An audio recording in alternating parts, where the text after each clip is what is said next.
Britain की छवि एक चोर देश की है जिसने दुनिया को लूटा। अमेरिका की छवि है एक मौका परस्त देश की, यानी कि जिसके साथ जो फायदा मिला उसी के साथ हो लिया। ऐसे ही चीन की छवि है एक धूर्त राष्ट्र की, यानी कि एक ऐसा देश जो बहुत ही बड़े लेवल पर धोखे करता है, किसी को नहीं छोड़ता। और यह बात सही है कि चीन की यह छवि हवा में ऐसे ही नहीं बन गई। चीन ने ओवर द ईयर इस चीज को प्रूव किया है कि वो कितना बड़ा धोखेबाज है। ऐसे में जब आपको खबर मिले कि चीन आपको कुछ देना चाहता है तो आपको खुश नहीं होना है, सतर्क हो जाना है, क्योंकि जब वो कुछ देता है इसका मतलब तूफान से पहले की शांति है। आपको कुछ देकर आपसे वो 10 गुना लेने की फिराक में है। और आज एक ऐसी ही खबर आई है जिसे देखकर भारत में कुछ लोग खुश हो रहे हैं, लेकिन असल में उन्हें चिंतित होना चाहिए, क्योंकि चीन यहां पर कुछ ना कुछ भारत से अब चाहता है। लेकिन क्या दिया है चीन ने? दरअसल जैसा कि आप स्क्रीन पर देख सकते हैं, चीन पिछले 5 साल से चले आ रहे भारत के साथ विवाद को अचानक से खत्म करने को तैयार हो गया है। जी हां, चीन ने भारत के डेपसोंग और डेमचोक इलाकों से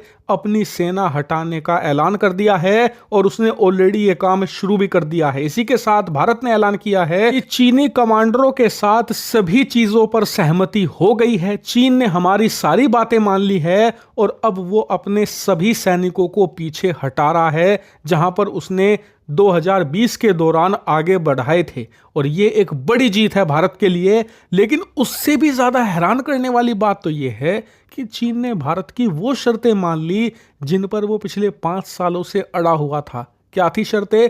पेट्रोलिंग की। भारत ने कहा था कि 2020 से पहले हमारे सैनिक जिन इलाकों में पेट्रोलिंग किया करते थे, हम वहीं तक फिर से पेट्रोलिंग करेंगे। और चीन ने अब 5 सालों तक अपनी चली आ रही जिद को छोड़ दिया है और इस बात को, इस शर्त को भी मान लिया है। और यहीं पर सबका माथा ठनक चुका है कि चीन इतना जिद्दी देश है कि आसानी से कुछ नहीं देता।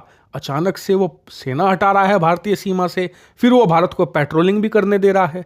इसका मतलब कुछ ना कुछ तो चीन को भारत से चाहिए। और अगर आप यही सोच रहे हैं, इसका मतलब आप ना सिर्फ देश के सतर्क नागरिक हैं बल्कि चीन की चाल भी समझ चुके हैं। दरअसल चीन को पता है कि इस समय ब्रिक्स का समिट होने वाला है रूस के शहर कजान में, और इस समिट का सफल होना बहुत इंपॉर्टेंट है। और यह तभी सफल होगा जब पीएम मोदी और शी जिनपिंग की बैठक होगी, क्योंकि अगर ऐसा नहीं हुआ तो पश्चिमी देश ऐसे प्रचारित करेंगे ब्रिक्स को, ये संगठन एकजुट नहीं है, इसके नेता आपस में बातचीत तक नहीं करते, तो इससे क्या ही बिगाड़ लेंगे ये हमारा। और आप जानते ही हैं कि इस समय रूस और चीन का सबसे बड़ा ब्रह्मास्त्र है ब्रिक्स, पूरे पश्चिमी वर्ल्ड के खिलाफ, इंक्लूडिंग अमेरिका। इसीलिए चीन और उनके राष्ट्रपति शी जिनपिंग कतई नहीं चाहते कि ब्रिक्स का समिट फेल हो, और इसीलिए वो अपनी पूरी ताकत झोंक रहे हैं इस समिट को भव्य बनाने में, इस समिट को इतना सक्सेसफुल करने में जितना कि आज तक दुनिया ने नहीं देखा। क्योंकि उन्हें पता है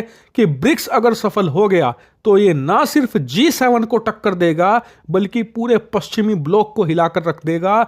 और अमेरिका इस समय इसी से चिढ़ा हुआ है, क्योंकि ब्रिक्स सफल हो गया। ये दूसरे विश्व युद्ध के बाद अब तक की अमेरिका को सबसे बड़ी चुनौती होगी जो दुनिया के सबसे ताकतवर देश भारत, रूस और चीन पेश कर रहे होंगे। यही कारण है कि चीन इस समय अपनी सारी चीजें भुलाकर सिर्फ और सिर्फ ब्रिक्स पर फोकस कर रहा है। वो चाहता है कि एक मीटिंग हो जाए पीएम मोदी की शी जिनपिंग के साथ, ताकि एक यूनिटी का मैसेज जाए। पश्चिमी देश खासकर कि अमेरिका देखें कि ब्रिक्स के देश कितने ज्यादा एकजुट हैं, इनकी एकता कितनी ज्यादा मजबूत है। यही कारण है कि चीन इतने एफर्ट कर रहा है। लेकिन ये बात मानकर हमें ये भूल नहीं जाना चाहिए कि चीन का क्या धोखेबाज वाला इतिहास रहा है।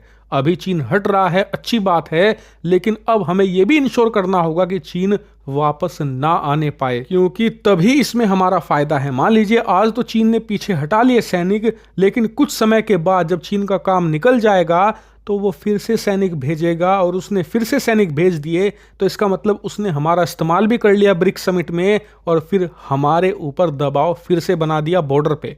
इस चीज को हमें काउंटर जरूर करना होगा। फिलहाल ये भारत के लिए अच्छी खबर है कि 5 साल से चला आ रहा विवाद काफी हद तक खत्म होने की कगार पर है। हालांकि इस पूरे मामले पर आपका क्या मानना है, कमेंट करके बताइए।